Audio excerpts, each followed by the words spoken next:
Assalamualaikum warahmatullahi wabarakatuh. Bismillahirrahmanirrahim. Alhamdulillahirabbil alamin. Wassalatu wassalamu ala asyrafil mursalin wa ala alihi wa sahbihi ajma'in. Rabbi shrah li sadri wa yassir li amri wahlul 'uqdatam min lisani yafqahu qawli. Alhamdulillah, hari ini kita bertemu lagi di dalam pelajaran akhlak darjah 4. Dalam pelajaran 8, murid-murid boleh buka muka surat 33, ilmu tasawuf. Berkenaan dengan ilmu tasawuf, kita mulakan pelajaran hari ini dengan membaca doa sebelum belajar. Bismillahirrahmanirrahim. Allahumma aftah alaina hikmataka wanshur alaina min khazaini rahmatik. Rabbana ishrah lana sudurana wa yassir lana umurana. اللهم أخرجنا من ظلمات الوهم وأكرمنا بنور الفهم وافتح لنا بمعرفة العلم ونور قلوبنا وسهل لنا أبواب فضلك يا أرحم الراحمين وصلى الله على سيدنا محمد وعلى آله وصحبه وسلم والحمد لله رب العالمين. Alhamdulillah. Ilmu tasawuf daripada Al-Imam Al-Ghazali. Ini petikan daripada pelajaran lepas. Man lam yakun lahu nasibun min ilmi qaum yukhafu alaihi su'ul khatimah. Artinya, sesiapa yang tidak mengambil bahagian mengamalkan daripada ilmu kaum, ilmu tasawuf. Ilmu kaum itu maksudnya ilmu tasawuf, ditakuti ia mati dalam keadaan su'ul khatimah, yang buruk. Kerana ilmu tasawuf ni tak semua orang Islam amalkan.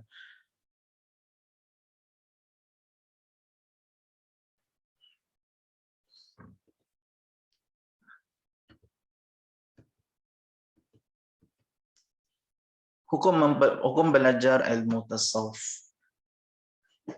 Menurut Sayyid Alwi bin Ahmad As-Saqaf dalam kitab Al-Fawaidul Makkiyah.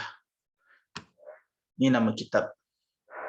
Pertama, Imam Ghazali berkata hukumnya fardu ain. Fardu ain adalah sama dengan wajib.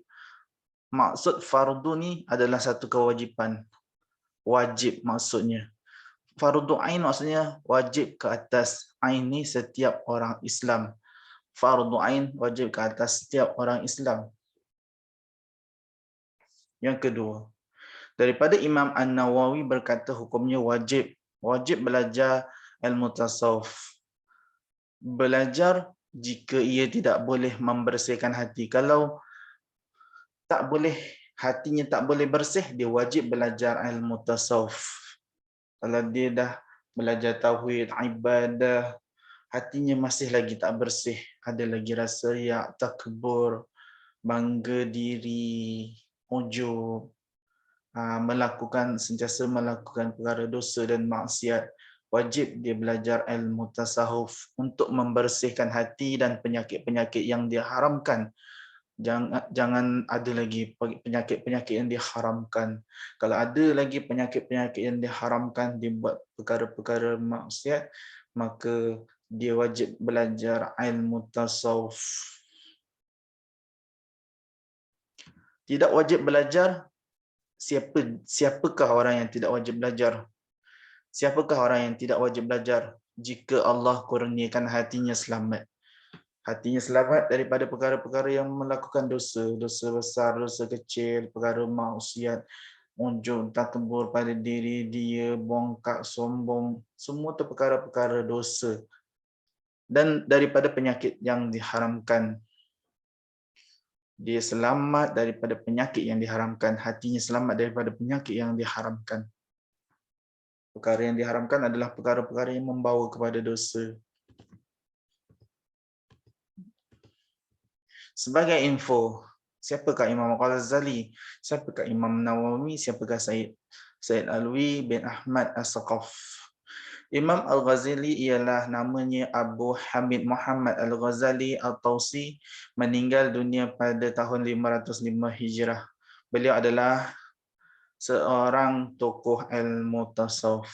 Ini dah 500 tahun selepas Nabi berhijrah ke Madinah.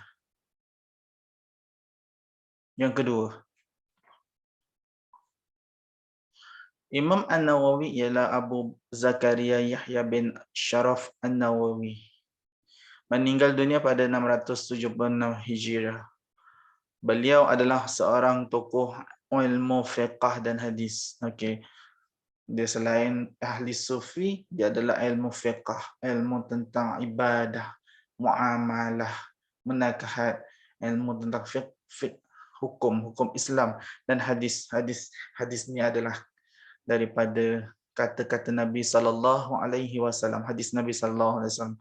Kajiannya tentang hadis Nabi sallallahu alaihi wasallam. Yang ketiga, siapa dia? As-Sayyid Alwi bin Ahmad As-Saqaf adalah seorang tokoh ulama bermazhab Syafi'i. Ni ulama ni, orang ilmuwan Islam ni bermazhab Syafi'i. Ini pun penting sebab kita di Malaysia ini, di negara Asia ni banyak bermazhab Syafi'i. Pengarang kitab Al-Fawaidul Makkiyah meninggal dunia pada tahun 1255.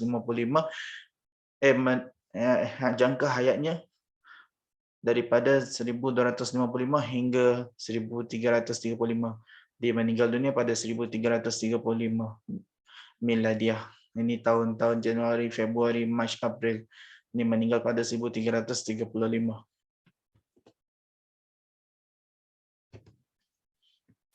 Skop perbahasan ilmu tasawuf. Ilmu tasawuf ni membincangkan, perbahasan ni membincangkan, membincangkan mengenai hati. Hati manusia, hati yang kita tak nampak, hati yang ada dalam tubuh badan manusia. Kita ada hati dan hati kita ada perasaan. Dia membincangkan tentang perasaan hati dan semua panca indera dari segi kesucian. Semua panca indera kita dari dekat muka, panca indera mata, mulut, telinga, hidung, tangan, kaki, apa lagi yang kita gunakan, mulut, masalah lidah kita yang kita gunakan untuk bercakap, kebersihan dan amalan kita, kesucian dari segi panca indera dan juga amalan perbuatan kita. Hati kita bersih, maka selamatlah kita. Amalan kita bersih, maka selamatlah kita. Membincangkan tentang hati, panca indera dari segi amalan panca indera tersebut. Mata kita, apa yang kita gunakan, Allah Ta'ala pinjamkan mata. Apa yang kita buat dengan mata kita? Adakah dengan mata kita dapat banyak pahala? Adakah dengan mata kita dapat banyak dosa? Kelebihan ilmu tasawuf. Okey. Ilmu yang mulia selepas ilmu tauhid. Ilmu tasawuf ini adalah ilmu yang mulia selepas ilmu tauhid. Ilmu ini boleh memimpin manusia kepada sifat takwa. Yang pertama tadi, ilmu tauhid adalah ilmu yang pertama di dalam Islam yang mengenalkan kita kepada Allah Subhanahu wa taala. Nabi sallallahu alaihi wasallam mengajarkan akidah, ilmu akidah semasa Nabi sallallahu alaihi wasallam berada di Mekah. Menanamkan akidah tauhid kepada seluruh orang Islam semasa Nabi Muhammad berada di Mekah. Selepas berhijrah ke Madinah, barulah datangnya kewajipan tentang ibadah solat dan juga yang lain-lain.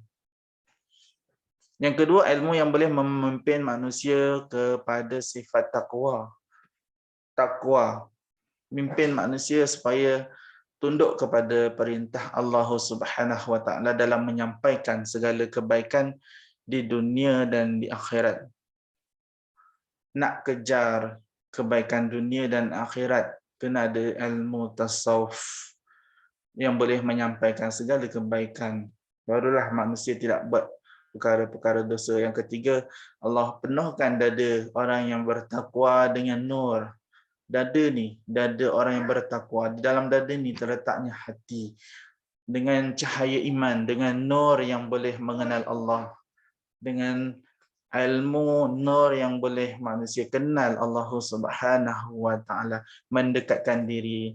Ilmu tasawuf ni boleh mendekatkan diri kita kepada Allah Subhanahu wa taala dengan ma'rifat yang yakin, dengan mengenal Allah dengan keyakinan.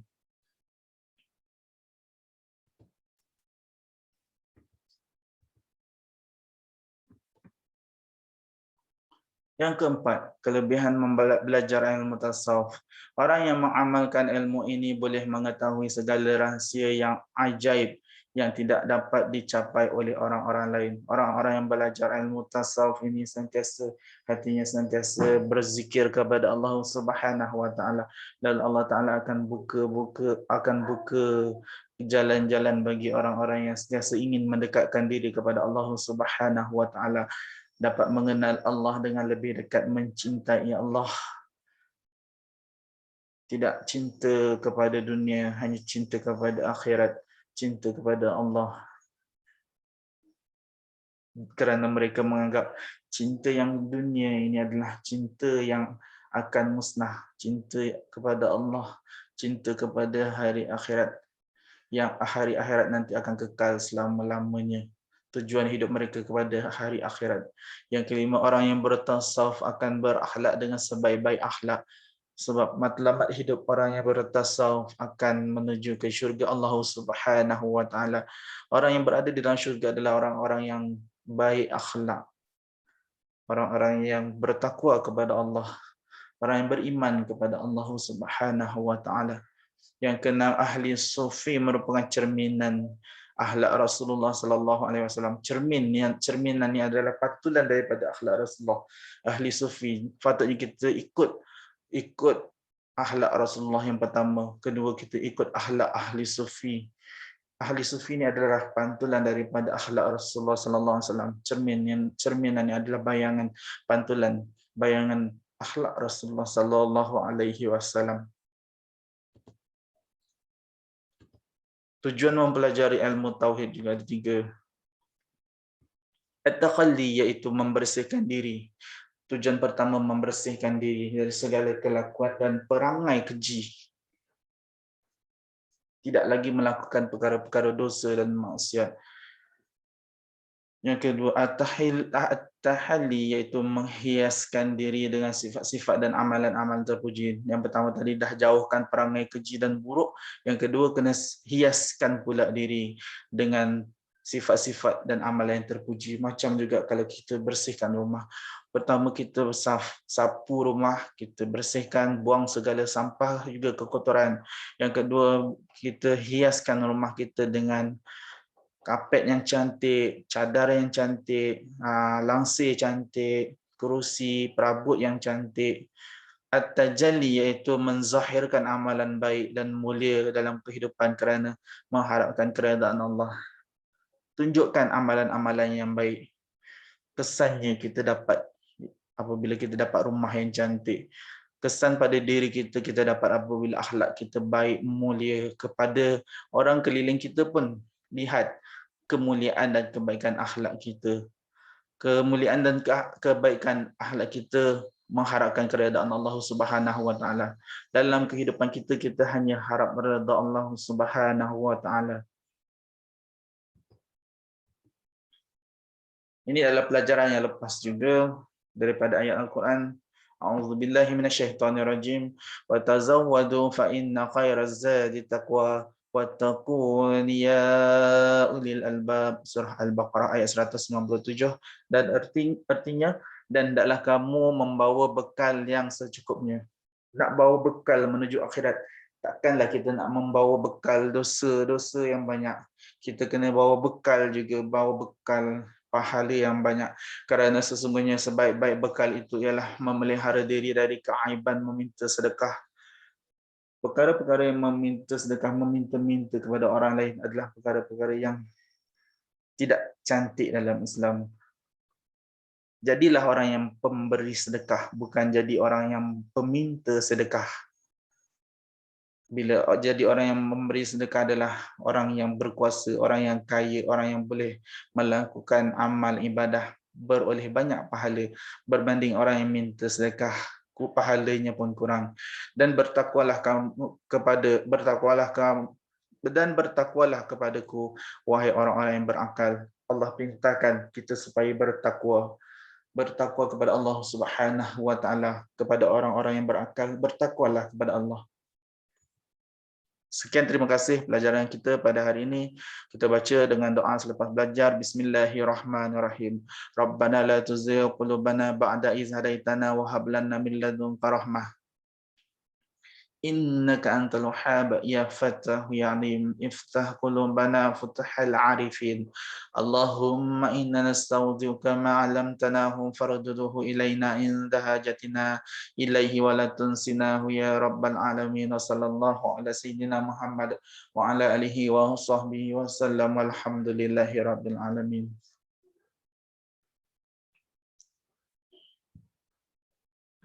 Sekian, Assalamualaikum warahmatullahi wabarakatuh. Nantikan soalan Google Form daripada saya.